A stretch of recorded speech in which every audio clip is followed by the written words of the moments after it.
Pessoal, na aula de hoje a gente vai ver a última parte da aula de gravitação, ok? Essa aula, na verdade, foi uma apresentação que eu fiz para o meu grupo de pesquisa na UFC, que é o LASCO, ok? Acredito que ela é de 2017, mas os dados ainda estão relativamente atualizados, ok? Afinal, a gente só vai ver conceitos gerais, né? E é isso. Eu já vou começar a apresentar uma guia, ok? Não, mas, Bruno, apesar de ser uma apresentação que eu fiz para o grupo, ela foi focada nos alunos de iniciação científica e etc., sabe?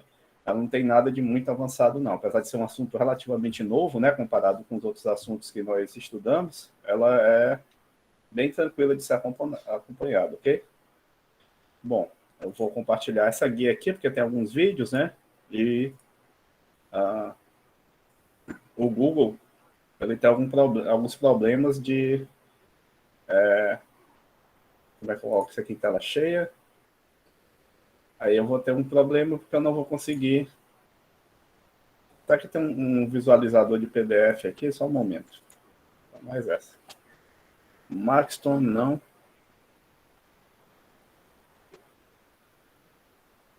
Pronto, vamos ver se aqui sim dá certo. Permitir.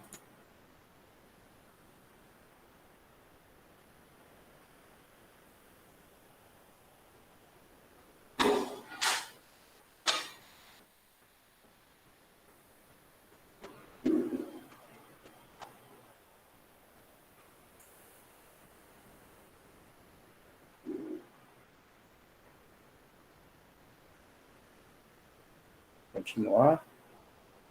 Eu sei que ele não está mostrando ainda. Conta errada. Bom, já que não deu certo aqui, vamos ver só o seguinte. Vamos ver se ele toca o vídeo. Eu sei que vocês já estão vendo avançado, né? A apresentação. Vamos ver se tem algum vídeo aqui.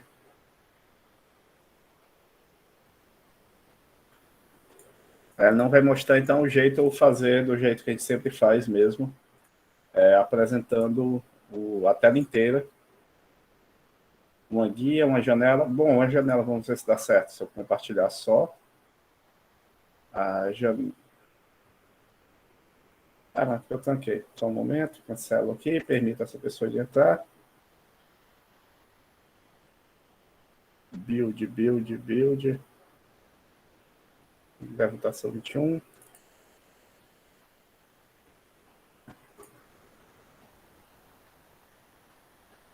Uma janela. Pronto, acho que agora vai.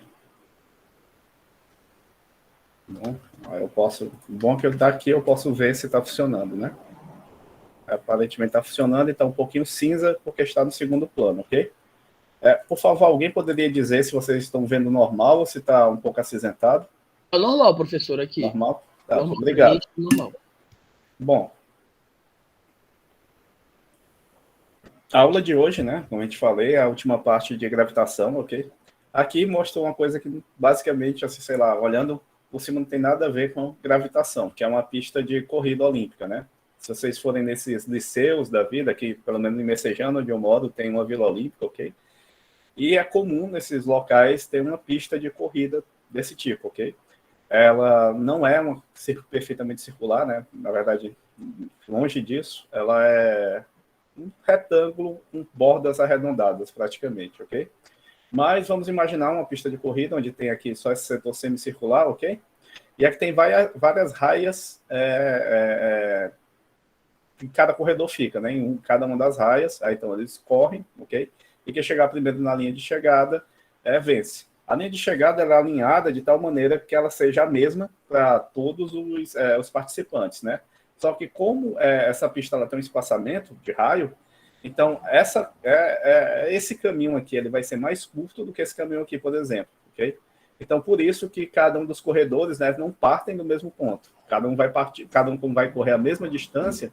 Então cada um vai ter uma posição inicial diferente, ok? De maneira a compensar esse acréscimo, né, de trajeto que existe aqui, e eles vão no final, eles vão se encontrar sempre na mesma linha, né? Tem até um aparelho para bater a foto, para com precisão saber quem foi que chegou primeiro nessa pista, tudo bem?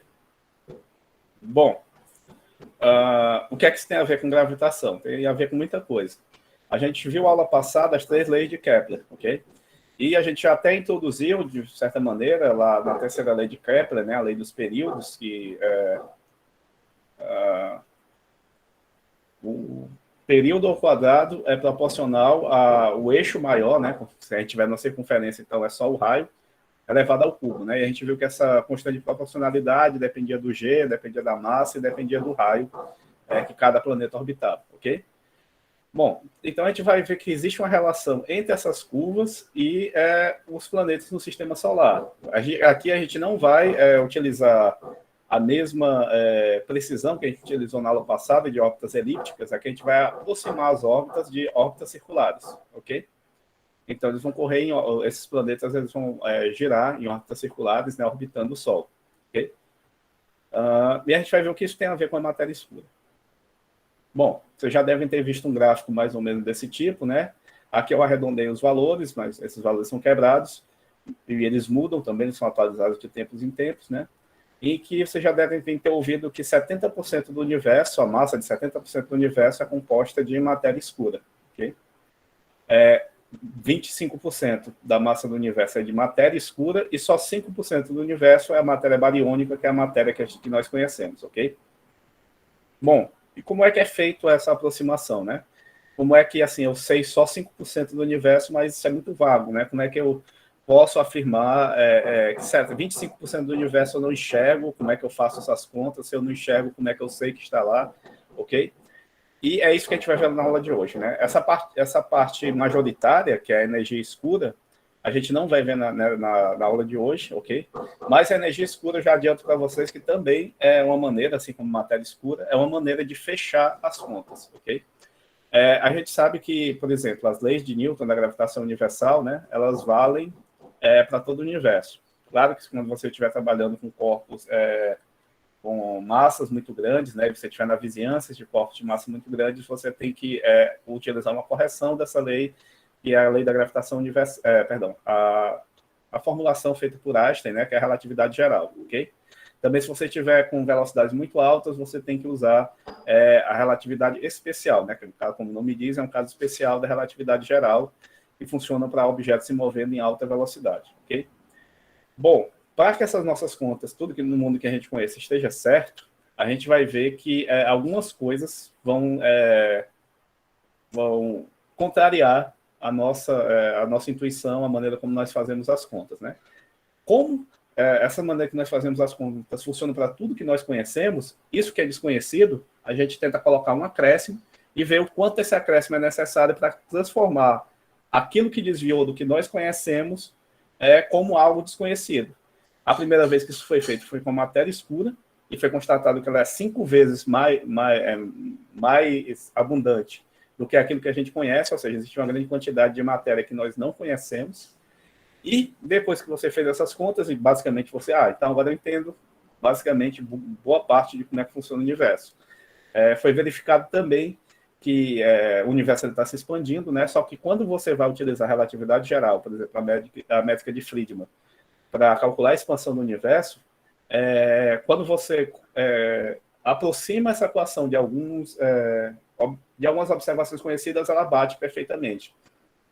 Quando você tem que estender a pontos mais longe do universo, você vê que essa velocidade, né, que os objetos no universo estão se afastando, ela é muito maior do que a proposta, por exemplo, em gravitação de cosmologia de Friedmann, ok?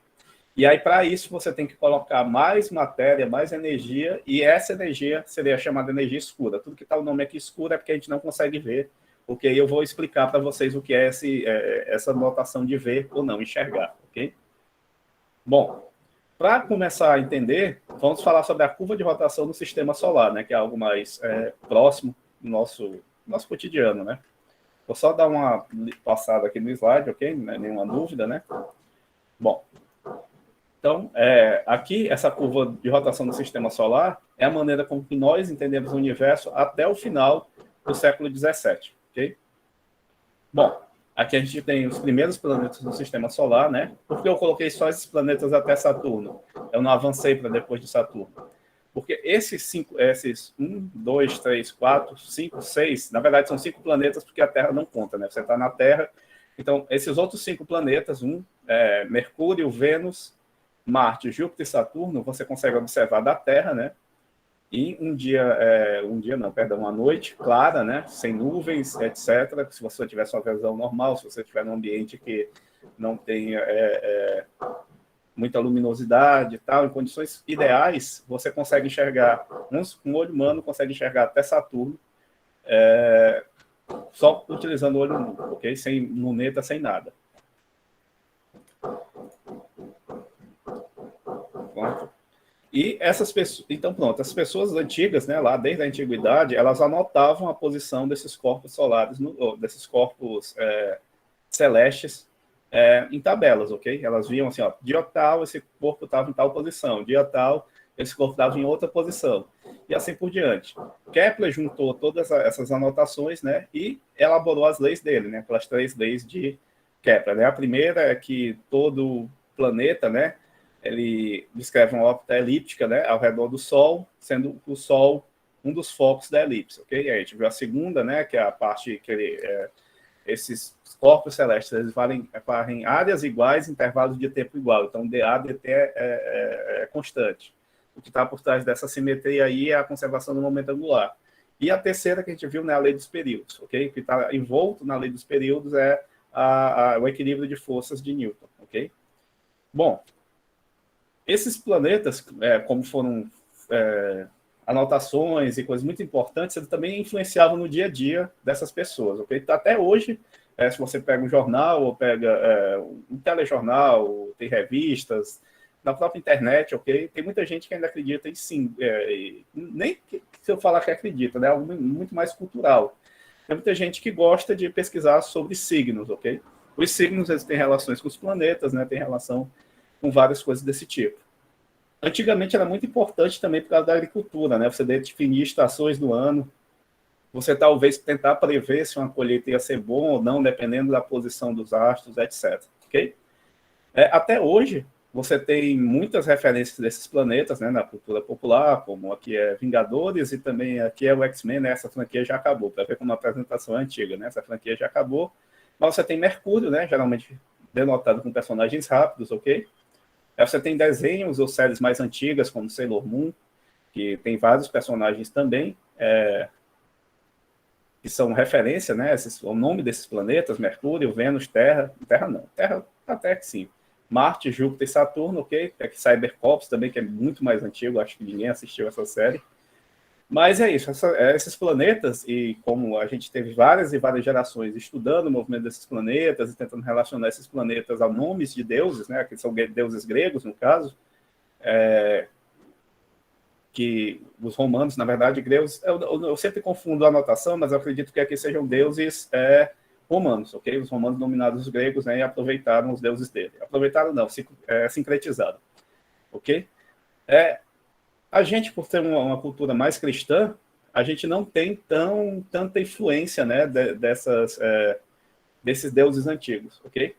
Mas muitos calendários, por exemplo, os dias da semana são baseados em nomes desses deuses, ok? Desses planetas e, por consequência, desses deuses. Perdão, estou com muita aba aberta. Permitir. Ok? Bom, aqui a gente vai falar, aqui a gente já tinha falado disso, já tinha adiantado esse slide, né, falando sobre a influência, né? Aqui, esses deuses, na verdade, são deuses romanos, né? Nome romanos de deuses, Mercúrio, Vênus, Marte, Júpiter e Saturno, né?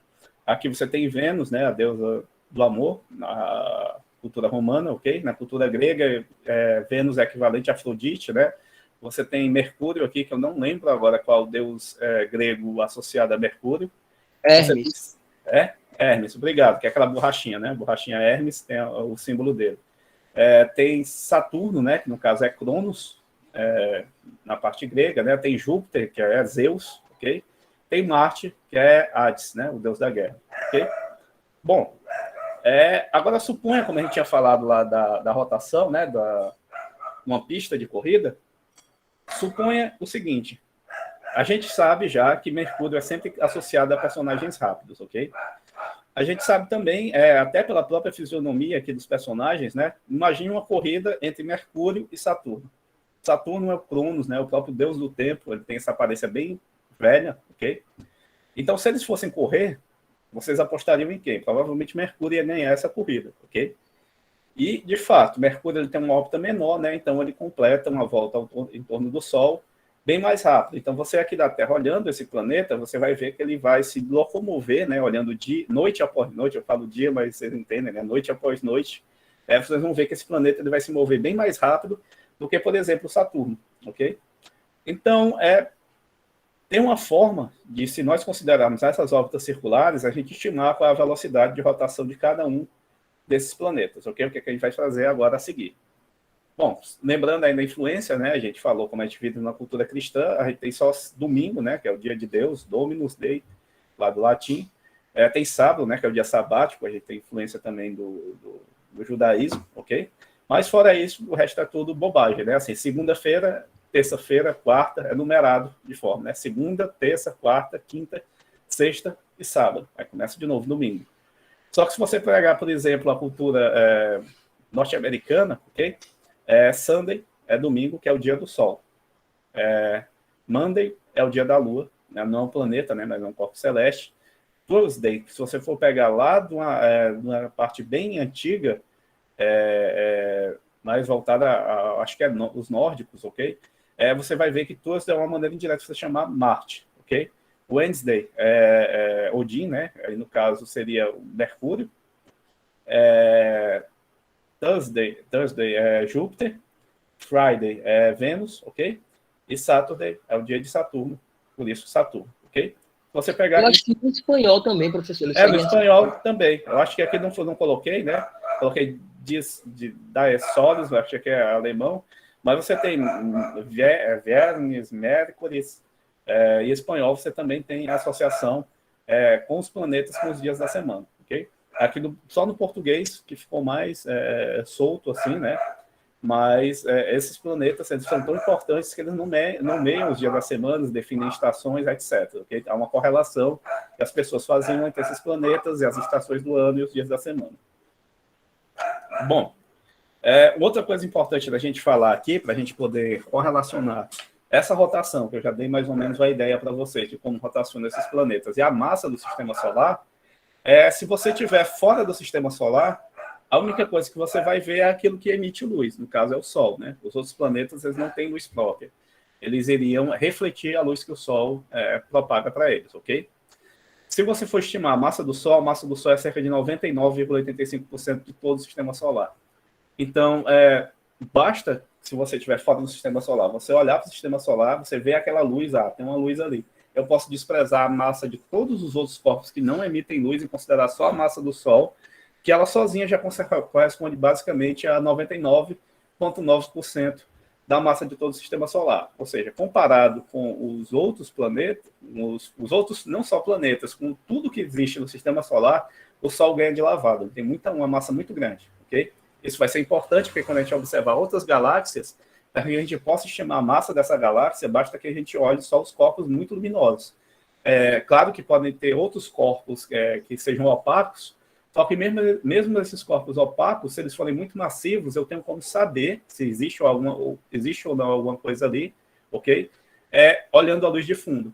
Porque, como a gente já viu, né, na verdade a gente não viu, mas acredito que vocês têm ideia, na gravitação geral, né, a luz, a gravidade é a torção do espaço-tempo, né, curva o espaço-tempo.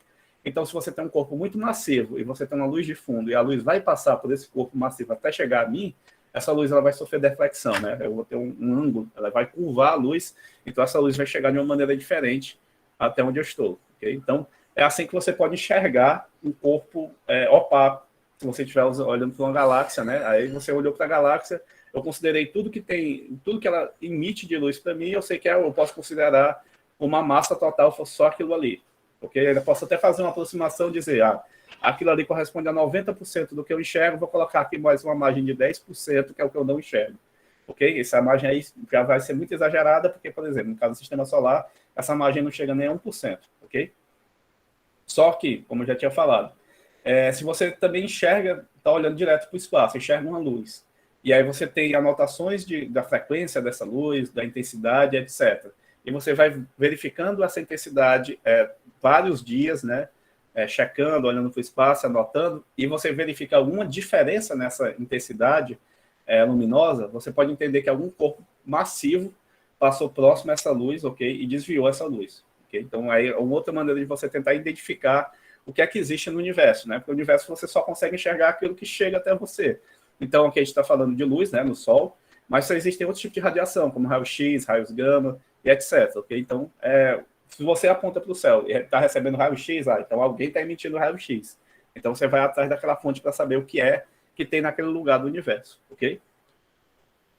Bom, a gente estudou a lei da gravitação universal na primeira aula, né, dessa nova leva, ok? Acredito que foi na última quarta-feira. E a gente viu, né, que a lei da gravitação universal, aqui tem um sinal menos, né, porque eu coloquei como, colocando referencial como o raio para dentro negativo e o raio crescendo para fora como positivo. Mas ela é dada como G, o produto das massas, né, no caso aqui eu tenho um Sol e um planeta, que é a Terra, a massa do Sol vezes a massa da Terra dividido por R2, ok? Você tem também a força centrífuga, né? E você fazendo esse equilíbrio de forças, ok? A Terra está submetida a esses dois tipos de força, né? Tem a gravidade puxando ela para o centro do Sol e tem uma força que mantém ela dentro da órbita, ok? Você fazendo igualando essas forças, você consegue obter aproximadamente a velocidade da Terra de volta, ok? A velocidade tangencial da Terra, igualando essas duas equações, ok? Você vai chegar aqui, o V é aproximadamente raiz de G, M, G é aquela constante, né? 6,7 vezes 10 a 11, a menos 11, perdão, que multiplica a massa do Sol dividido pela distância, aí que seria a distância entre o centro do Sol e o centro da Terra, ok? Então, o que a gente vê aqui é que quanto maior for essa distância, por exemplo, se eu tenho Mercúrio aqui que está mais próximo da Terra, ok? Ou mais próximo do Sol.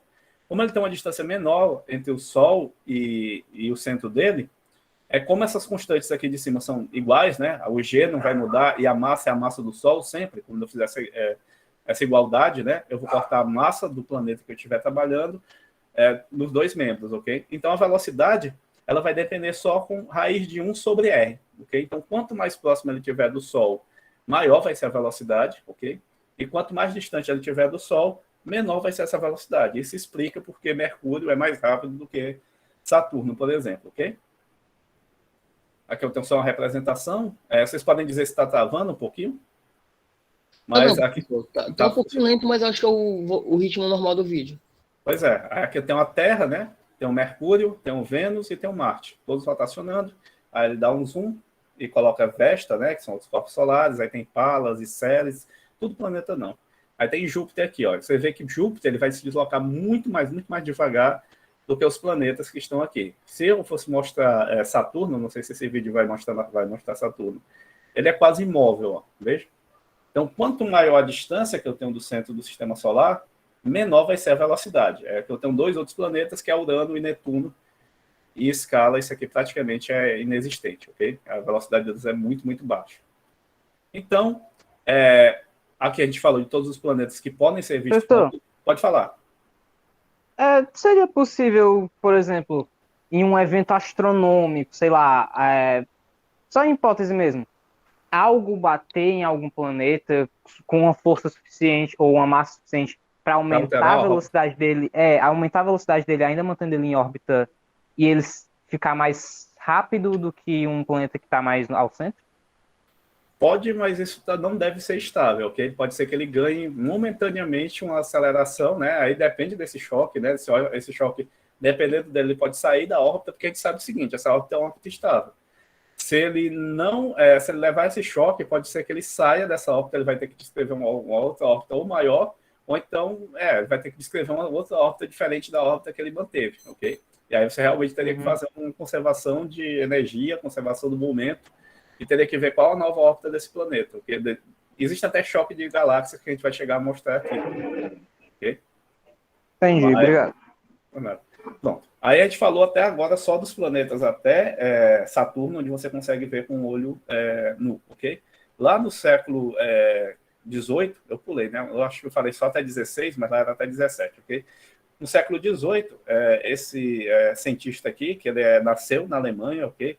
William Herschel, mas ele continuou os estudos dele na Inglaterra, ele, através de observação, ele observou um novo planeta, né, com essa cor bem característica, ok? Em 1781. E ele adotou os pontos desse planeta, né, e resolveu publicar um artigo falando, olha, comunidade científica, eu acho que eu achei um novo corpo. Eu acredito que ele chamava até de estrela na época, né, estrela. E, como ele descobriu, né, ele resolveu dar um nome em homenagem a esse novo planeta, ok?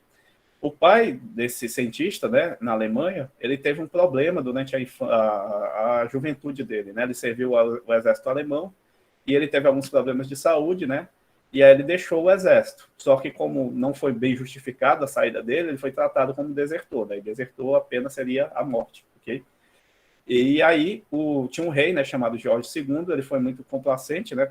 Entendeu a situação do pai dele e perdoou o pai dele, ok? E aí, em homenagem, ele ia colocar o nome desse planeta de Georgia, ok? Só que aí a comunidade olhou e falou o seguinte, né? Todos os planetas que a gente tem até atrás, né? Até pouco tempo atrás, Saturno, eram todos nomes de deuses grego-romanos, né? Então, como é que você vai colocar Georgia aqui e vai confundir todo mundo? Aí a comunidade agradeceu muito a ele e mudou o nome do planeta para Urano, para combinar com a mitologia, ok? Urano era pai de Saturno, ok? Aqui é Gaia, que é a própria Terra, e aqui, acho que vocês conseguem ver, né? Urano, ele está colocando a mão nas partes Saturno está colocando a mão nas partes do pai dele, porque ele queria reinar absoluto, né? E não queria que mais que o pai dele tivesse filho, ele tinha medo que os filhos, né, de Urano, os irmãos dele, no caso, né, pudessem prejudicar o reinado dele, né? A mitologia grega, romana, é sempre cheia dessas coisas, ok? Então, ele castrou o pai dele, aí no caso do sangue, né, e do órgão que caiu, foi que nasceu Afrodite, da maneira muito bizarra, né? Mas, mesmo ele castrando o pai dele, isso não deu certo, né? O pai dele continuou tendo filhos de outras maneiras, ok? Aí nasceram os irmãos dele, nasceram também os sobrinhos dele, né, os netos de Urano, e os netos de Urano quebraram Saturno na porrada, ok? Bom, e aí por que eu estou dando ênfase nessa relação aqui, né? Porque Urano, por ser pai de Saturno, ele é mais velho, né? Então, mais velho dá a entender que ele é mais lento. E como Urano está na órbita maior, então ele vai se mover mais lentamente do que propriamente Saturno, ok? Bom, e aí está aqui a órbita, né? Só que Urano tem uma coisa muito particular com ele. Foi até uma pergunta que o rapaz acabou de fazer aí sobre se tinha algum choque que pudesse modificar a órbita de um planeta. Aí eu falei, né? Pode ser uma coisa muito grande e tal, tem que ser estável. Aqui você tem um caso bem particular e bem pequeno que acontece, que é mudanças nas casas decimais da órbita de Urano.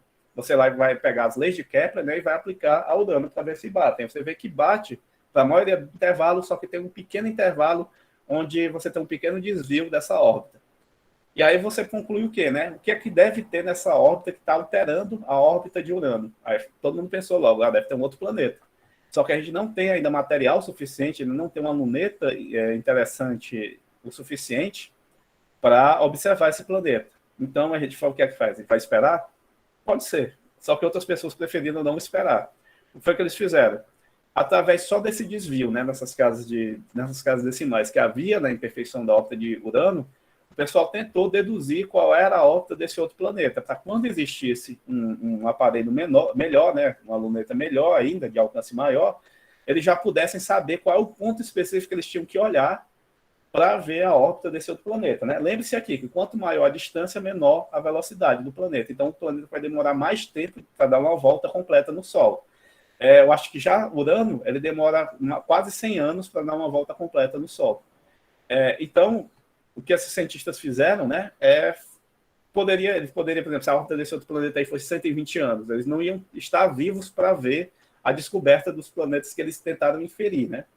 Então, eles já foram bem assertivos e falaram, olha, de acordo com esses dados aqui, essas imperfeições que existem na órbita de Urano, deve existir um outro planeta e a órbita dele deve ser essa. A gente ainda não tem material, ainda não tem experimento, né, observação suficiente para enxergar esse planeta, mas a órbita dele está aqui, então vocês olhem para esse ponto. Quem fez essa análise, né, pode fazer a pergunta? Alguém que fez a pergunta aí? Qual era a deformação da órbita de Urano? Ela era um pouquinho mais... Assim, por exemplo, quando você coloca as leis de Kepler, ok? Então, se você tem a lei de Kepler, ela devia ser uma elipse, tudo bem? essa elipse ela tinha um achatamento numa região determinada, numa determinada região, ela tinha ela saía um pouquinho, em vez de ela ser uma elipse perfeita, ela tinha um abalamento, né? Ela tinha uma parte que saía desse ponto, ok? Então era um outro planeta, possivelmente com órbita muito próxima da dele, em algum ponto, ok? Que estava afastando esse planeta da órbita dele regular, ok? Então é só uma imperfeição na órbita de Urano, ok? E aí, como eu falei, essa órbita é bem pouco, se você for olhar, né, são nas casas decimais, que elas não completam a equação de elipse perfeita, ok? E só com base nesse erro, né, poderia ser até alguém que tinha anotado esses dados errados, né? Até o William Herschel podia ter anotado esses dados errados, né? Então alguém podia falar o erro dele lá. Como é um erro pequeno, então a gente nem vai olhar nada, não. Mas as pessoas os cientistas resolveram entender esse erro, né? Essa falha que existia na órbita de Urano, como a concepção de um novo planeta que estaria próximo a ele, ok?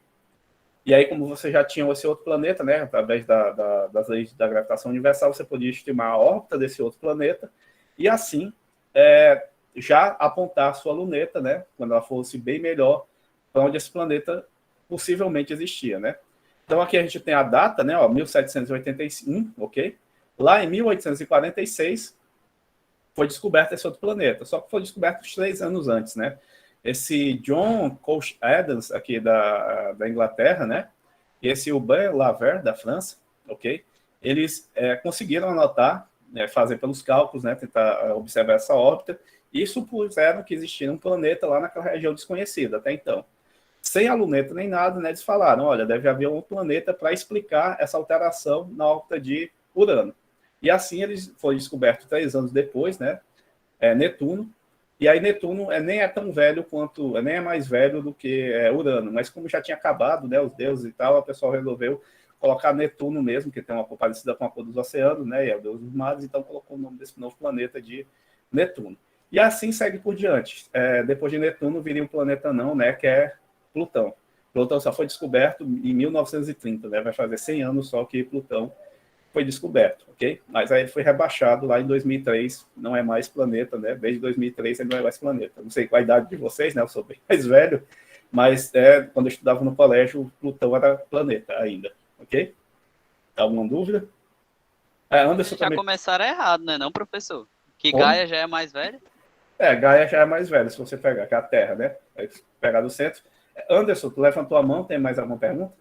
Ele tá no chat, ele tá sem microfone. Tá no chat, né? Nossa, o chat tá muito atrasado aqui. Professor, se o senhor já explicou, peço desculpa, mas por que elipsoides nas órbitas? Alguém avisa? Sim, obrigado, Anderson, obrigado também por quem levantou a mão. É a maneira como foi observada, né? Na verdade, a gente faz... porque a rotação de Urano é quase deitada e a de Vênus tem no sentido contrário dos outros planetas, eu também não sei responder, mas você também tem o caso de precessão, por exemplo, a gravitação geral, ela foi provada em basicamente 2 eventos, ok? Um dos eventos tem forte ligação aqui com o Ceará, né, com Sobral, ok? Foi observado, né, o eclipse lunar famoso de Sobral, tem até o museu do eclipse lá, ok? Einstein nunca veio para cá, né? Einstein foi para outra expedição lá na África, onde estava chovendo, ele não conseguiu ver, mas a equipe que veio aqui para Sobral conseguiu prever essa curva, né? Que Einstein, na verdade, tem um monte de detalhezinhos políticos aí, né? Einstein ele tinha errado no fator meio lá a deflexão da luz, né? Então, o que os cientistas viram foi do dobro do que Einstein previu. E aí tem um monte de coisa, assim, tem um monte de detalhe, a galera foi muito bem amiga do Einstein, por assim dizer, ok? Eles queriam realmente constatar essa curva, ok? Ela existe, ok? Mas a galera foi muito amiga dele, porque senão o que a gente estuda hoje seria jogado fora, tudo bem? E outra coisa é porque também a gravitação geral, né, de Albert Einstein, ela explica também a precessão de Mercúrio, ela explica a precessão desses planetas, né?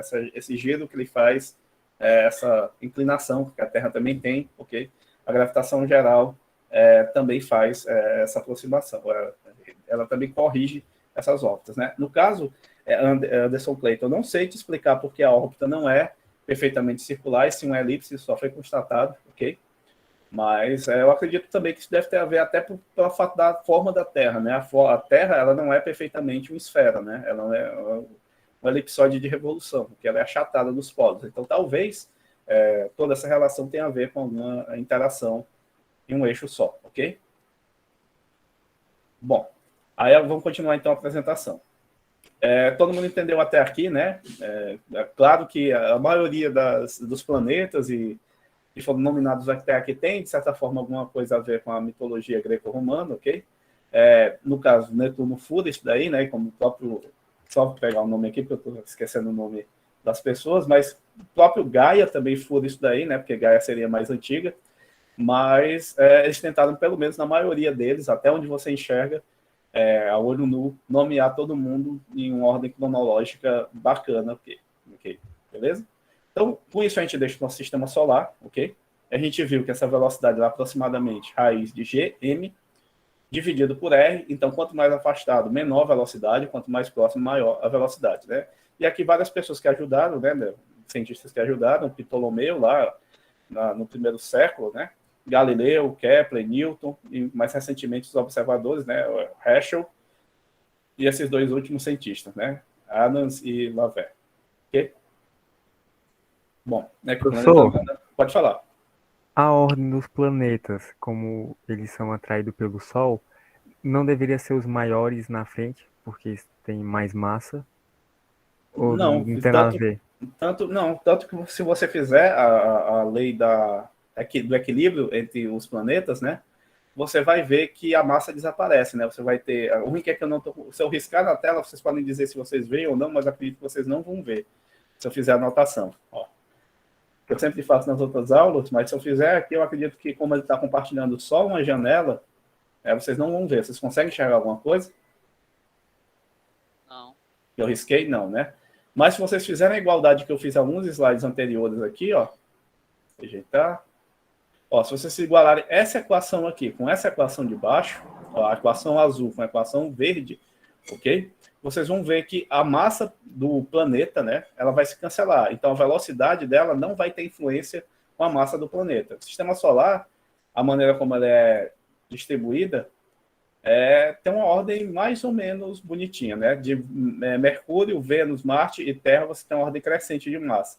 Aí você tem Júpiter, que tem a maior massa de todos. Aí depois eles vão decrescendo, ok? Saturno menor, Urano menor, e Netuno menor, e Plutão nem planeta mais é, ok? Você tem essa tendência. Bom, aqui a gente vai falar agora, a gente saiu do sistema solar, a gente vai falar de curvas de rotação de galáxias. Só uma curiosidade. Esses números que estão aqui são o número do archive do artigo que eu estou comentando, né? Esse artigo aqui, no caso, seria um artigo de 2010 e outro artigo de 2012. Isso. Essa numeração aqui, se vocês copiarem essa numeração, aqui eu acho que eu tenho como compartilhar, só um momento. Eu vou colocar aqui archive. Archive é um repositório, ok? E aí, pronto, aqui. Onde é que tem a opção de eu compartilhar a aba?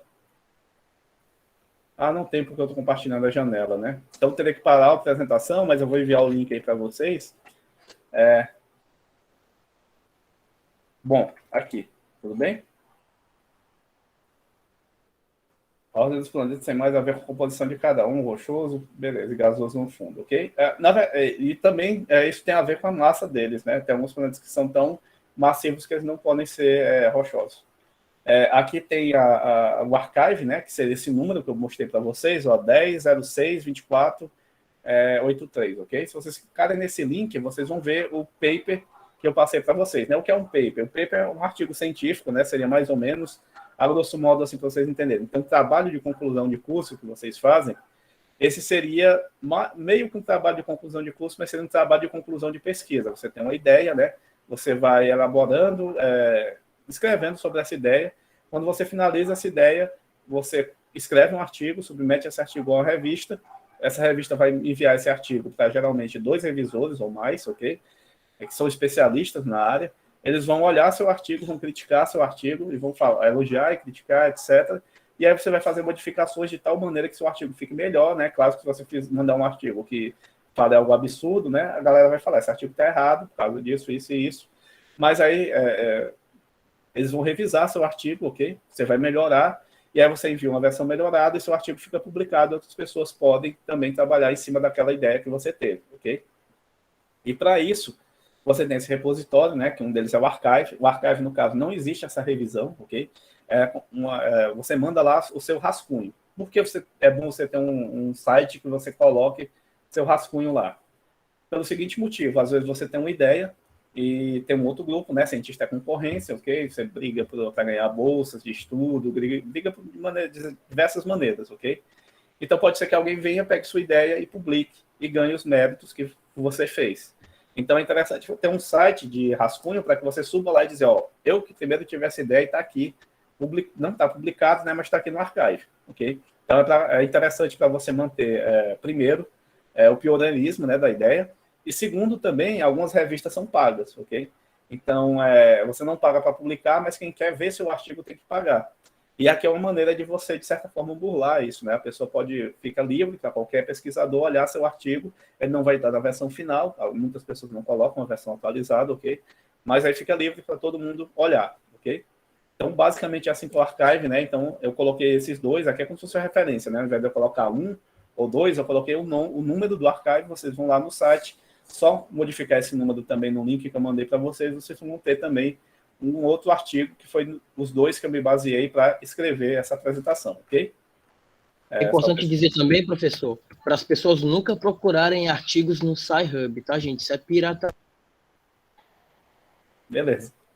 Bom, na universidade, ela tem a maioria, pelo menos tinha, né, na minha época, eu nunca mais também fui pessoalmente na universidade, mas ela tinha um proxy que ela pagava a maior parte das revistas mais conhecidas, ok? Então, você baixando direto na universidade, você podia guardar os artigos para você, ok?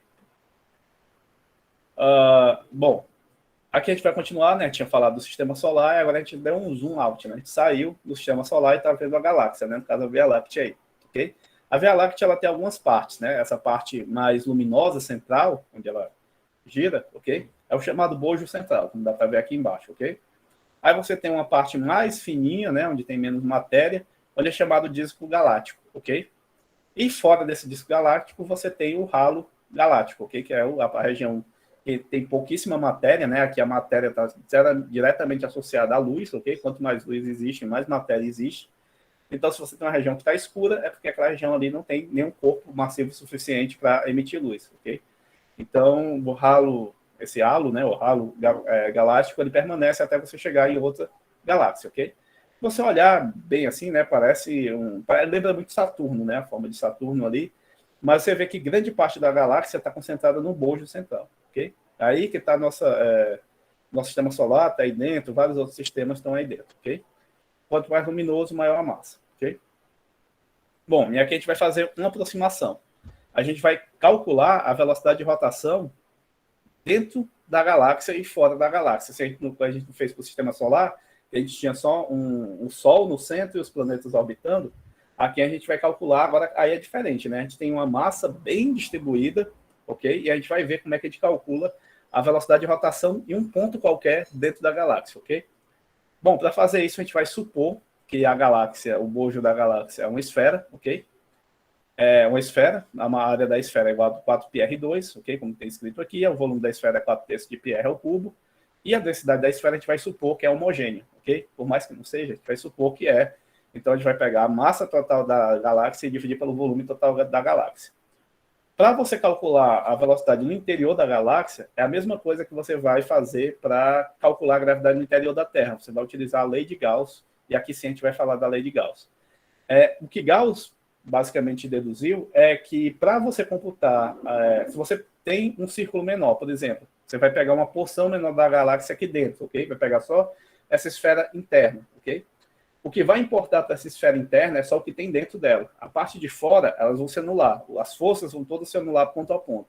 A parte de dentro é a única que vai manter uma coesão e uma importância para você tanto calcular a gravidade no interior da Terra, como aqui calcular a velocidade no interior da galáxia, ok? Então, essa esfera aqui um pouquinho mais esverdeada, que essa menor, ela vai ter as mesmas equações da equação maior, né? Só que ao invés de você ter R grande, você vai ter o R pequeno. Ao invés de você ter uma massa total, você vai ter um M de R, uma massa que vai variar com um raio. Quando esse raio for igual ao raio da esfera grande, então você vai ter o M grande, ok? Vai ter o M grande total.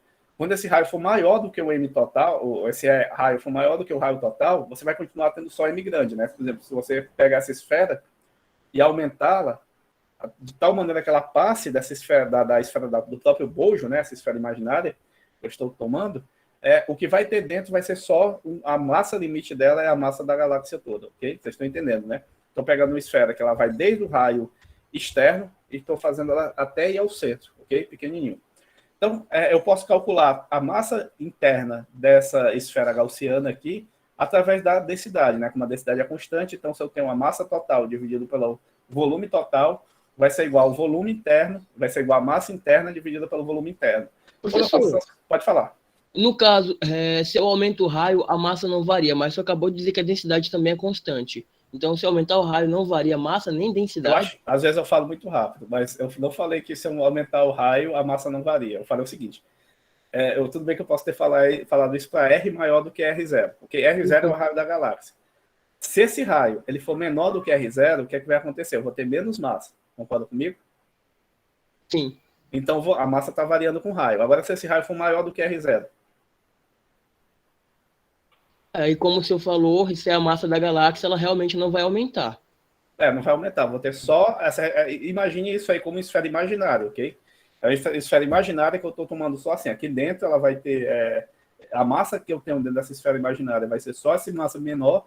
Só que quando eu passar desse raio igual ao raio maior, a galáxia não vai crescer mais, ok? Então eu vou ter toda essa área aqui, eu estou tomando um raio bem maior, só que a galáxia ainda está lá dentro. Então a massa não vai variar mais quando R for maior do que R0, ok? Mas para R menor do que R0, ela vai variar. Entendido? Uhum.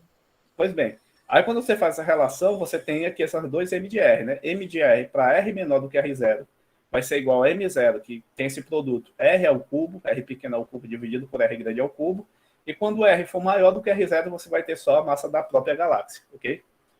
Então, com isso, a gente pode utilizar o mesmo equilíbrio de forças, ok? Que a gente utilizou lá nos planetas, para calcular a velocidade num ponto interno aqui da galáxia.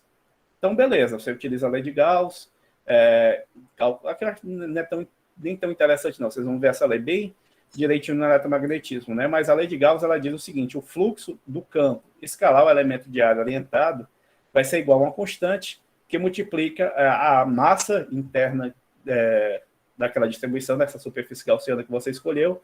No caso do eletromagnetismo, vai ser a carga interna, ok? Lá no eletromagnetismo, você não vai ter essa constante em menos 4πg. Você vai ter o ε0, o K, né? Na verdade, o ε0. O 1 sobre 4π vem da integração. Então, lá na lei de Gauss, para o campo elétrico, você vai ter que o campo elétrico escalar dA vai ser igual a 4π não, vai ser igual a ε0 carga interna, ok? Aqui no caso da gravidade você tem uma constante diferente.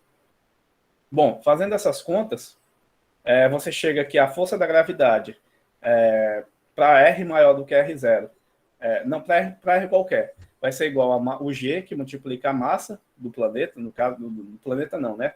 A massa da massa de prova que você estiver dentro da galáxia, que multiplica a massa interna daquele raio, ok? Dividido por R2. Então, a força, se você fizer a velocidade, né, a velocidade fizer essa igualdade da força gravitacional e da força centrífuga, você vai ter que a velocidade de R ela vai ser igual a raiz de G, M de R sobre R. Só que a gente calculou esse M de R aqui, nesse slide anterior, viu? Então, a gente substituindo esse M de R, a gente tem como calcular a velocidade dentro da galáxia e a velocidade fora da galáxia, ok? Então, para dentro da galáxia, a aula de hoje vai demorar um bocado, eu não lembrava que era tão longa. Mas para dentro da galáxia, você vai ter que o seu V, aqui eu coloquei logo para fora porque é o mais simples, né? Para fora da galáxia, você vai ter que V vai ser igual a G, a massa da galáxia dividido por R, é igualzinho ao sistema solar. Quanto mais afastado aqui, menor vai ser a velocidade. Agora, para dentro da galáxia, essa velocidade ela vai crescer com R, linearmente, ó. Então, todos esses termos aqui que são constantes, né? A raiz de uma constante continua sendo uma constante. E eu vou ter esse R aqui. Quando esse R for zero, quanto é que vai ser a velocidade? Vai ser zero. Então, no centro da galáxia, eu tenho velocidade zero. Conforme eu vou chegando na borda, a velocidade vai crescendo, até que ela vai chegar no ponto máximo. E depois que ela chegar nesse ponto máximo, que é o raio da galáxia, ela vai começar a cair da mesma maneira que um planeta orbita o sistema solar, entendido? Então a velocidade ela começa em 0, ela vai até um raio igual ao raio máximo da galáxia e depois ela começa a cair, ok? Beleza? Pronto, a Meg fez uma pergunta, desculpe aí porque eu não ouvi. Na verdade, eu ia perguntar a mesma coisa que o Bruno perguntou, mas responder aqui que é um integral de superfície fechada. A integral de linha de superfície fechada aqui. Na verdade, essa integral o integral que só funciona para a superfície fechada, ela aparece na lei de Gauss para a gravidade, na lei de Gauss para o campo elétrico e na lei de Gauss para o campo magnético, ok? Quando você vai trabalhar outras equações de Maxwell, eu acredito que vocês já deram uma olhada por cima das equações de Maxwell, né? Quando você vai calcular a lei de Ampère e a lei de Faraday, você tem uma integral que não é na superfície fechada, você não tem esse mesmo circuito aqui, ok? Mas essa bolinha aqui, que é o O-int em LaTeX, é a integral na superfície fechada. Aqui eu estou pegando minha superfície, ok? E eu estou denominando um elemento de área. Então, se for uma laranja, né? O vetor superfície é normal, é o que está normal, né? Que é esse vetor área, em cada ponto da laranja, né? Então, tem um vetor que ele vai apontar radialmente em todo o local da laranja, né? Então, esse vetor aponta para fora, a gravidade aponta para dentro. É por isso que o produto escalar entre G e dA, ele vai ser negativo. Esse ângulo vai ser 180 graus. Né? Mas são detalhes, ok? Estou tentando avançar um pouquinho, porque senão não termino. Bom, mas então ficou claro até aqui, né? Ficou claro que a velocidade ela cresce até você chegar no raio da galáxia, né? Por exemplo, aqui, ó, a galáxia vista de cima. Essa velocidade ela vai crescendo, né? Conforme eu vou me afastando. E aí, quando eu termino a galáxia, que eu chego nessa região escura, ela vai decaindo, ok? Então, é assim que funciona, né? A velocidade ela cresce e depois decai da maneira que tem nesse gráfico aqui, ok? Bom, isso é uma suposição que eu fiz, né? Que os cientistas fizeram. E seria interessante você observar isso, né? E aí que tá, lá na década de 70 e 80, essa pesquisadora aqui chamada Vera Hubby, eu não coloquei o nome dela, coloquei aqui. Ela faleceu recentemente, né? Não tão recentemente, há 5 anos atrás. Bom, eu acredito que ela não tem importância devida, né? Quando geralmente falam ciências de mulheres, falam da Marie Curie e tal, mas tem cientistas ainda vivas pesquisando hoje, que é a área que eu pesquiso, que é gravitação dimensões extras, ok? Tem uma cientista também muito importante chamada Lisa Randall, né, que basicamente formulou a parte de dimensões extras warped, né, que são dimensões extras enroladas, uma maneira diferente de trabalhar com dimensões extras, ok? Aqui a Vera Hubby, ela desenvolveu um trabalho muito interessante, observando essas galáxias, ok? Para verificar se essa conta aqui batia, ok? Então ela foi verificar se essa aproximação que a gente acabou de fazer é uma aproximação boa ou não. O que ela obteve foi o seguinte, essa linha vermelha aqui foi o que ela observou em diversas galáxias, ok? E essa linha preta aqui é a linha que a gente acabou de falar, né? Essa velocidade aqui ela cresce até você chegar na borda da galáxia, e aí a gente fez essa conta sem considerar, considerando só o bojo da galáxia, sem considerar o disco, né? Então é natural você ter um gráfico mais ou menos assim, ó, que ele vai crescendo, crescendo, crescendo, aí vai chegando na borda, ao invés de não ter nada, né? Ao invés de ter essa queda abrupta, você tem você tem um disco ainda, galáctico, ok? Aí depois é que você não vai ter nada. Só que olha como é que esse gráfico vai, ó. Esse gráfico, ao invés de cair aqui para 0, ele continua constante. Então, a parte que a gente mais conhecia da galáxia, né, que seria a parte externa dela, que funciona igual ao sistema solar, ele não está sendo observado aqui, né? Essa curva, ela continua constante. É como se ainda tivesse massa na região escura, ok? Que não pode, porque a gente não enxerga nada lá. Então, a gente só enxerga o que tem massa, ok? Tudo que tem massa é muito pesado o suficiente para emitir luz. Só que na região que não tem luz ainda continua constante aqui essa velocidade. Então, é porque tem massa lá, a gente só não enxerga. E aí, aqui mesmo é que nasce o conceito de matéria escura. Tudo bem? Já tinha um conceito de matéria escura lá, em 1930, por aí, com uns grupos bem obscuros, mas a noção moderna de matéria escura nasce aqui, desse gráfico. Okay? A gente acabou de calcular essa equação, né, esse perfil, e foi verificado que esse perfil não bate para R maior do que o raio da galáxia. Então, tem mais matéria para o lado de fora da galáxia. Ok? Pronto? Então, vamos lá. Bom, a velocidade é essa, né, com m de r, ok? Então, foi verificado que a massa cresce aproximadamente com 1 sobre r, ok? Um m de r para r menor do que r. do que R maiúsculo, ok? Para R fora da galáxia, ele cai com sobre R2. Aqui ele permanece constante. E aqui está o gráfico mesmo do artigo dela, ó, de 1978, de várias galáxias aqui é a nomenclatura, né? SA, NGC 4594, né? São várias galáxias, e aqui é a curva, ó, a velocidade de rotação em quilômetros por segundo, ok? E a distância do núcleo em quilopascal, que é uma distância. E aí, você vê que essa velocidade ela não vai a zero. Então, significa que como ela não vai a zero, é porque tem alguma massa segurando essa curva de tal maneira que ela não vai a zero. Okay? Então, ainda tem uma rotação alta ali fora da galáxia, no canto onde não tem nada, não era para ter nada. Okay? Então, o que poderia ser essa matéria inesperada no ralo da galáxia? Okay? Então, a gente tem alguns candidatos que até hoje não foi batido o martelo para saber qual é. A primeira noção que se tiveram foi chamados de machos. Okay? Aqui, essa galera moderna, ela sempre pega essas siglas de tal maneira que eles possam fazer uma piadinha, né? Para ver que tem machos, ok? Que são massivas, né? Partículas massivas astrológicas de ralo compacto, okay? Objetos massivos astrológicos de ralo compacto. Então, seria o quê? Seria realmente objetos grandes lá, por exemplo, buracos negros, né? Estrelas de nêutrons, estrelas anãs, marrons ou brancas e vermelhas, etc. Seria alguma região lá que estivesse carregada de corpos pesados, só que como esses corpos pesados não emitem radiação ou emitem muito pouco, a gente não consegue enxergar. Essa ideia foi logo derrubada pelo seguinte motivo, né? Como a gente já viu, né, as lentes gravitacionais, por exemplo, estão vendo essa luz aqui, que ela está fazendo uma curva, isso significa que essa estrela que está aqui bem no centro, ela é tão massiva que ela está curvando a luz nessa região do espaço. Então, a luz que chega até mim, ela tem essas anomalias, ok? Aqui tem um outro exemplo também, aqui chamado anel de Newton, né? Esse tem algum corpo muito pesado, essa estrela é tão pesada que as estrelas que estão atrás dela, quando eu vou olhar, ok? A luz dela aparece embaçada, aparece rotacionada, ok? Bom, aqui tem um quasar, ó, aqui só para ideia geral, ó, tem um quasar aqui, ok? Ele emite uma luz de quasar e aí ele passa por uma galáxia, né? Muito condensada aqui, de tal maneira que quando vai chegar até mim, eu vou ter essa imagem aqui, ó, essa imagem com esse mesmo fecho, ó, esses 4 pontos aqui, na verdade, são só um ponto, ok? É o ponto do quasar aqui, só que quando ele vai chegar na Terra, essa galáxia aqui é tão pesada que ela vai curvar a luz e vai fazer com que a luz pareça 4 pontos, ok? Então, se você tem uma região, aqui no caso eu tenho uma galáxia que emite luz, obviamente, mas se eu tiver um corpo muito pesado, tipo um buraco negro, então quando eu olhar para essa região do espaço e eu vejo que tem uma rotação lá, então ela tem um corpo muito pesado ali, eu vou olhar para aquela região, eu não observo um fenômeno desse tipo aqui, então isso significa que não tem algum objeto massivo ali mesmo, a massa daquele objeto lá é zero, então aquela região do espaço não tem massa. Então, esses machos aqui foram rapidamente derrubados porque você não conseguia obter esses fenômenos de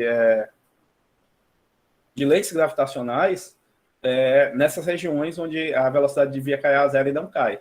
Então, não podem ser só objetos muito pesados, ok? Tem que ter alguma outra coisa que não são esses machos. Aí, para fazer piadinha também, aqui no caso é um vídeo, né? É um experimento relativamente recente, de 2006 e 2008, que é o Archive deles, ok? Que seria um choque de 2 galáxias observadas de 2 pontos de vista diferentes. Um através da radiação de raio-x, ok?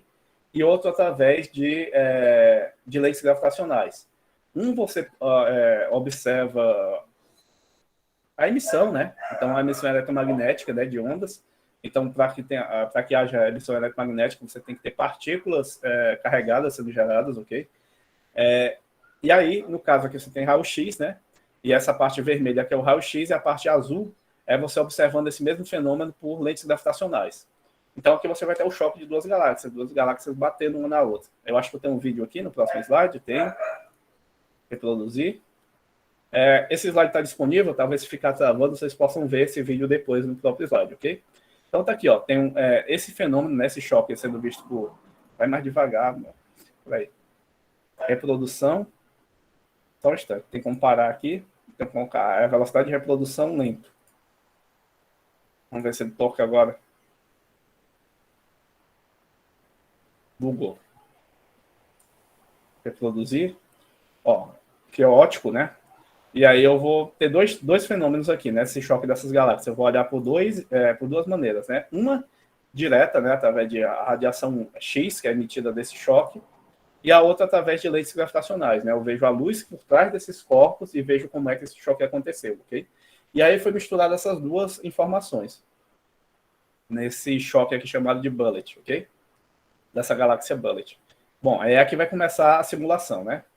O que está em vermelho é a medida de raio-x e o que está em azul é a medida de lentes gravitacionais. Então aqui você vê basicamente a separação de matéria comum, bariônica, e matéria escura. Ok? Então você vê esse choque, ó, que aqui o raio-x está mostrando essas duas regiões bem, né, formadas, né, e o que está azul, ó, está passando um pelo outro como se não existisse nada. Porque a interação azul aqui, a interação de matéria escura, ela é bem pouco interagente. A matéria escura interage com quase nada, ok? E já a parte de raio-x, né, ela está bem deformada, ok? Então vocês verem aqui ó, que a parte que é observada por lentes gravitacionais, você vê uma passando pela outra como se nada tivesse acontecido, ok?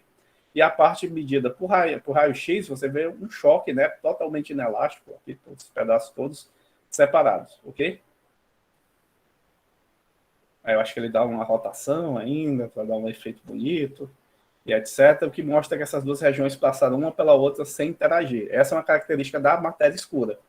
Ela não interage eletromagneticamente, ela não interage via força forte ou força fraca nuclear, ela só interage via gravitação. E por isso é tão difícil de detectar. Okay? Porque a gravitação é mais fraca de todas as forças. Vamos ver aqui. Pronto. Aí, pode falar. A matéria escura não interage nem com matéria escura? Eu fiquei com essa dúvida agora. A matéria escura, tudo bem que você pode ter matéria escura neutra, ok? Mas, primeiro que a gente não sabe nem que partícula é essa, mas com certeza, se ela agir com a antimatéria dela, perdão, a tua pergunta foi se a matéria escura interage com a antimatéria escura. Não, se matéria, nesse choque aí, por exemplo, cada corpo tinha ali o seu aglomerado de matéria escura. No choque, a matéria escura interage entre ela ou não? Passa direto? Não, também não. Só interage gravitacionalmente. Interage só gravitacionalmente mesmo. Não, ela não tem carga. Ela interage com ela só, como eu estou falando, ela tem massa, então ela vai ter uma interação só de massa. Só que tudo que a gente tem no universo, tudo bem que a maioria dos corpos são neutros, ela interage entre elas, só que ela só interage com massa, ok? Só interage via massa. Bom, a gente vai chegar, talvez a gente chegue a comentar esse exemplo mais à frente, né? Bom, diferente dos machos, né, foram chamados outras partículas, a gente viu que não podem ser objetos compactos, né, tipo buracos negros, etc., estrelas anãs, para descrever a matéria escura. Então, foi colocado outros candidatos que são chamados partículas fracamente interagentes, que são chamados WIMPs. Esse termo aqui em inglês é fracote, banana, entendeu? Entendeu? Eu acho que vocês entenderam a noção, né? O outro são machões, aqui seria o contrário de machões, mas esse daqui sendo um candidato mais forte do que o candidato lá do que a galera fez brincando de machos, ok? Bom, são partículas que interagem fracamente, e aí aqui você tem vários, só interage via gravidade, força fraca, né? Ou seja, são partículas massivas e neutras. E aí, aqui está o archive, né? 1707.06.277, ok? Que você tem a matéria, aqui é DM, né? Dark Matter, fria e matéria escura quente, ok? A candidata mais forte é a matéria escura fria. O que vai dizer se é fria ou quente aqui não é a temperatura, se ela é relativística ou não, né? Se ela viaja com velocidade muito, muito próxima da luz, as velocidades que essas partículas se propagam são velocidades baixas, né? Então, os candidatos mais fortes são essas partículas fracamente interagentes que não tenham efeitos suficientes para serem descritos pela relatividade especial, ok? E como a gente está no nosso grupo, né, trabalha com partículas e campos, né? Você tem campo e você tem uma partícula associada a cada campo. Por exemplo, o campo que você está enxergando a luz agora, né? É o campo eletromagnético. Qual a partícula que forma o campo eletromagnético? É o fóton. Embora o campo magnético ele propague cargas, né? O fóton ele é uma partícula neutra de massa zero. A luz é uma partícula neutra que tem massa zero e tem spin 1, ok? É esquisito, né? A partícula que propaga o campo elétrico ela seja neutra, ok? E ela tem massa zero, professor, mas o que Einstein mostrou lá não era a luz se curvando, então se a luz se curva é porque ela tem massa. Não. O fóton, ele não tem massa, mas ele tem momento. Aí, para você entender isso aí bem com perfeição, você tem que estudar relatividade geral e relatividade especial também, ok? Para entender como é que o fóton interage com a gravidade, sendo que ele não tem massa, ok? É porque ele tem um momento definido, né? Um momento interdiscipular que é igual a H cortado vezes a energia, né? O momento dele Fala, beleza. O momento dele é H cortado, H nisso seria a frequência, né? Então, o P é lambda V igual a lambda F. Então, o momento dele vai ser igual a H. Vou ver aqui, desculpem. Tem que conferir. Qual é o momento do fóton?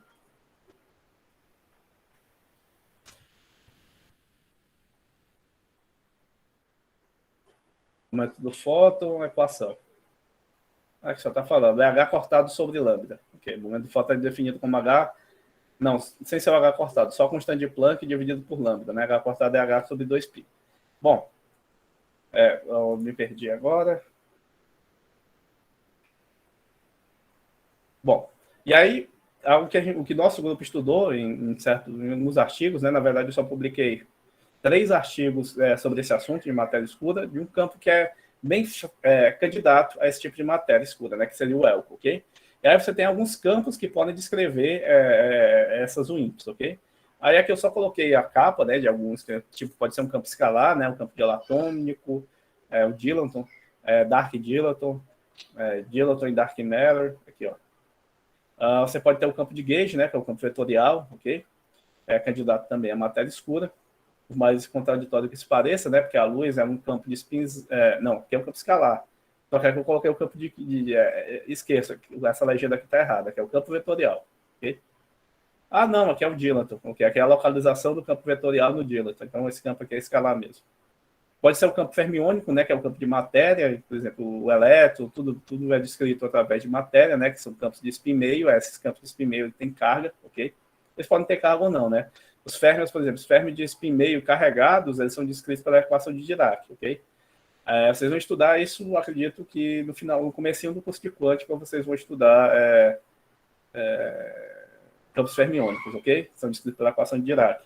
Aí você tem o caso particular da equação de Dirac, que esses campos, essa partícula tem massa zero. Aí você tem um spinor de Weyl, ok? Aí essas partículas com carga zero, você tem um spinor de Majorana, ok? Mas aqui são campos, né, de dimensão de massa meio, ok? Spin meio. Então você tem o ELCO, né, que é um caso particular, né, que é um campo fermiônico que ele obedece a uma equação tipo a equação escalar. E aí, por ele ser um campo fermiônico que obedece a equação escalar, ele é candidato à matéria escura para interagir fracamente com a matéria comum, ok?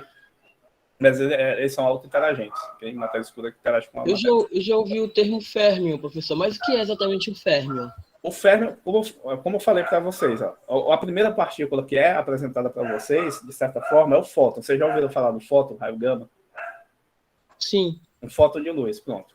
O fóton, ele é o representante, ela é o cara que chega assim, por exemplo, aqui no meu olho, né, tá luminoso. Aí o fóton é aquela partícula que chega, ei, tem luz aqui. É o cara que informa que tem luz.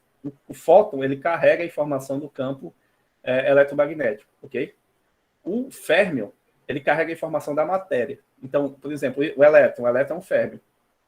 Eu acho que você já estudou lá no ensino médio a interação entre elétrons, a diferença entre férmions e bósons. Vocês ouviram já essa palavra? Professor, eu não me lembro disso, faz muito tempo. No ensino médio, você tinha que partir... eu acho que da química, que vocês são introduzidos na química, né? Mas você tinha aquele modelo de você colocar 2 spins para cima e um spin para baixo, etc. Lá, quando você vai colocar aquela tabela periódica, né, você vai fazer a distribuição eletrônica, cada spin ele pode ocupar só 2 estados, essa característica de spin meio. A questão é, a matéria, você tem a impenetrabilidade da matéria, né? Uma matéria, se você aqui tem meu dedo, aqui tem o meu dedo não atravessa meu dedo. Já em fótons, isso é possível, porque bósons, eles podem se misturar, porque eles podem ocupar o mesmo estado quântico. Já campos fermiônicos, eles só ocupam o estado, é por isso que a matéria não penetra a matéria, ok? Já a luz, se você colocar 2 raios de luz, um vai atravessar o outro. Claro que eles vão interferir localmente, né? Mas se eu pegar o raio de luz que foi para lá e o raio de luz que foi para cá, um não viu que um passou pelo outro, ok? Então a diferença basicamente fótons, assim, analiticamente. Férmions são campos que têm spin semi-inteiro. Bósons são campos que têm spins inteiros. Os bósons, eles podem compartilhar o mesmo estado quântico, por isso um fóton pode entrar dentro de outro fóton, ok? Já férmions não podem, um férmion não pode ocupar o mesmo lugar de outro.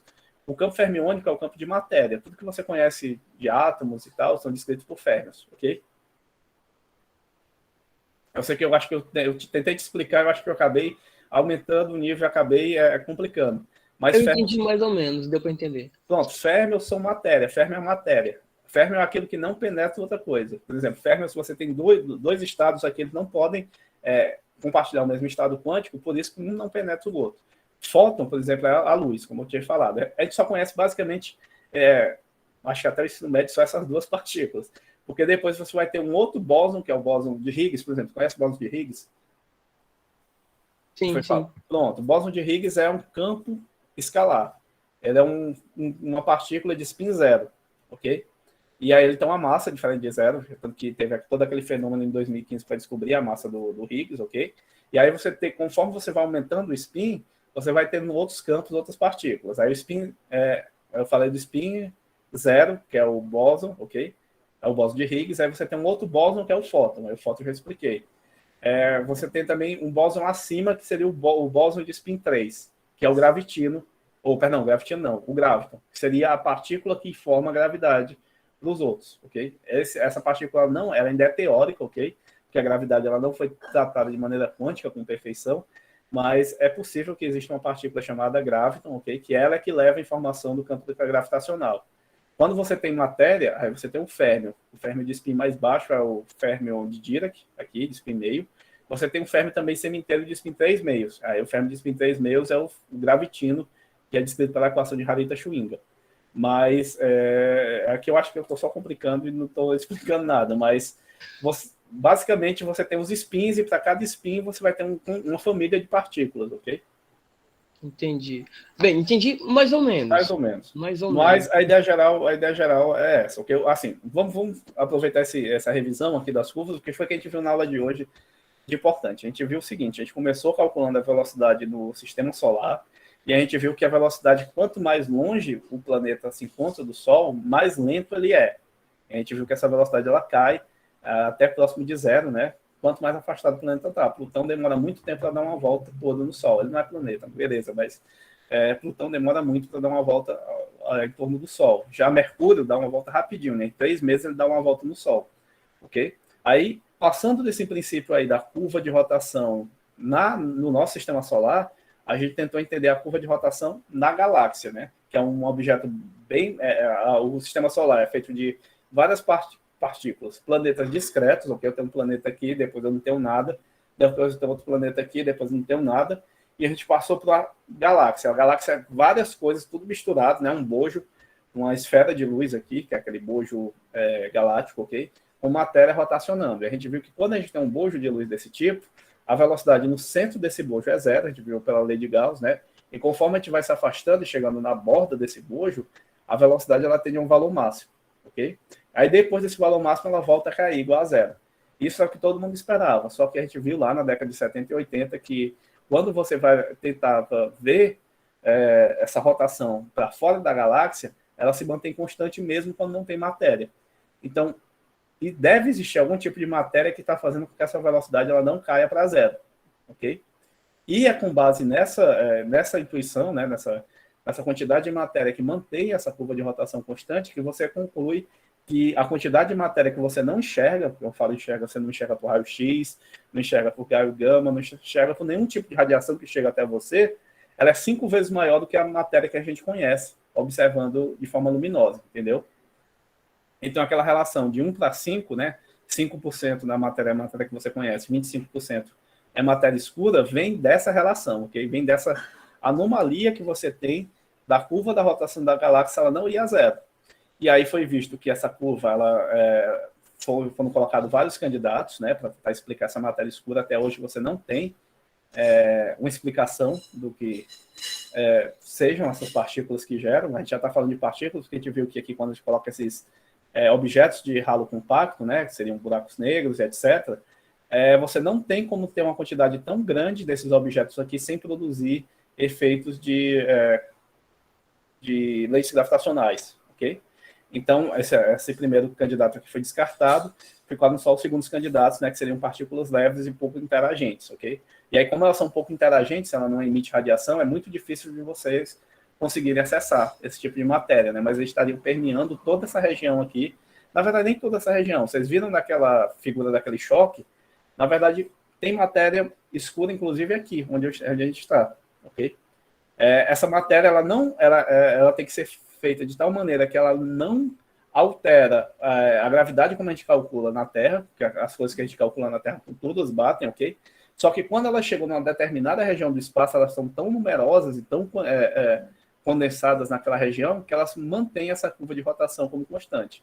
Então, essa é a explicação, né, do que a gente supõe ser a matéria escura.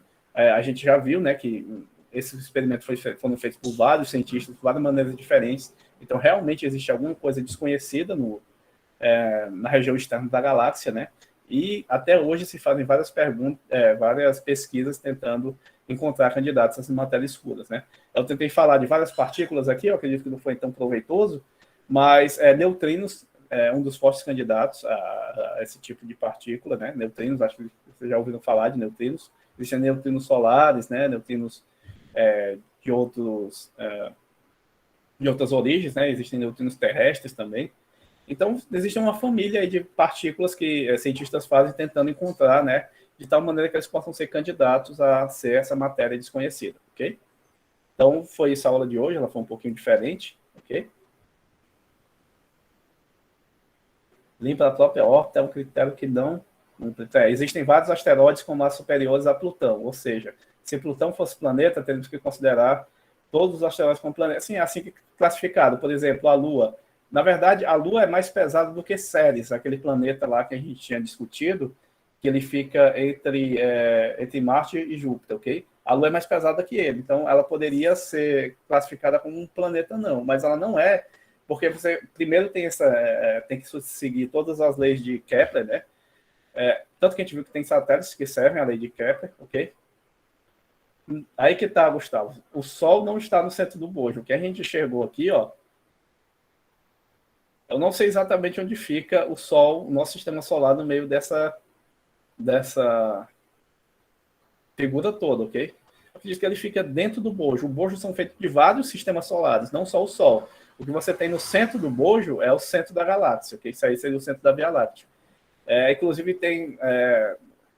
eu esqueci o nome do buraco negro, né? Mas pode ter um buraco negro no centro da galáxia, ok? É isso, eu não sei em qual local do sistema solar está, ou em qual lugar da galáxia, da Via Láctea está o sistema solar. Talvez se colocar uma figura aqui dele, se para colocar, né? Posição. Então o Sol é meio que orbita outro objeto massivo. Bom. Vou ter uma figura aqui que eu pesquisei rapidamente. A do FMG, pelo menos, parece ser mais fidedigno, né? Eu vou só parar a apresentação para mostrar essa outra figura, ok? Interromper o compartilhamento. Aí eu venho aqui e vou apresentar a tela inteira. E aí eu tenho aqui a localização, né? Aqui é um site da UFMG, Universidade Federal de Minas Gerais, ok? Essa figura aqui, né? Aqui está o centro da galáxia, que é Sagitário, né? A galáxia vizinha, Sagitário Anã. E aí tem o braço da galáxia, tem Sirius, tem o braço de Órion, está aqui o Sol. O Sol fica bem aqui. Vou colocar maior ainda. Pronto, aqui está o bojo da galáxia e o Sol também aqui. Ok? Então ela fica bem afastada do bojo. Ok? E sobre o que ele estava falando... pronto, está realmente bem afastado. Não, o centro fica tal... Bom, é isso, ok, pessoal? E aí, como estava discutindo aí, porque essa questão de classificação de planeta, é definido o seguinte: satélite é aquele objeto que orbita um planeta, e planeta é um objeto que orbita a estrela mais pesada que existe no sistema, que é o Sol, né? No caso, nosso sistema solar é o Sol. Então, todo objeto que não orbita o Sol diretamente, mas orbita outro objeto, é chamado de satélite. Se você tem um planeta que ele não tem massa suficiente para ser classificado como planeta, é dito que é um planeta não. Então, Existem essas classificações, né? O asteroide é diferente porque ele só orbita a estrela, mas ele não tem nem formato definido, nem órbita bem definida, apesar de ter visto o cometa Halley, ok? Mas é isso, pessoal. Espero que vocês tenham gostado. A aula de hoje é essa. Talvez eu coloque só uma ou duas questões dessa na lista, mas claro que vai ser um nível só das perguntas mais básicas, porque eu não vou entrar nada de partículas, nem de matéria escura. Talvez eu faça uma pergunta ou outra do curva de rotação, porque a curva de rotação você só utiliza a terceira lei de Newton, ok? A terceira lei de Newton não, perdão. A terceira lei de Kepler, que é baseada no equilíbrio da força gravitacional e da força centrífuga. Pode fazer a pergunta, Yasmin. Professor, qual é a principal, qual é a radiação que o buraco negro emite mesmo? É chamada radiação Hawking, né? E é contraditório porque o buraco negro é aquilo que é tão massivo que nem a luz sai dele. Quando a gente fala luz, a gente está falando Sim. luz, raio-x, etc. A Tem radiação... o livro do Stephen Hawking que fala sobre essa radiação que eu estava lendo. Essa radiação O livro dele- Hawking, ela na verdade é formada pela... Eu tinha Ele falado já fala também. sobre a radiação. Essa radiação Hawking, ela é formada pela formação de par. Ela é formada pela quebra de matéria e antimatéria no próximo à região do buraco negro, ok? Ok, professor. Tem outros objetos bem mais massivos do que o Sol na galáxia. Muito mais massivo do que o Sol. Muito mesmo.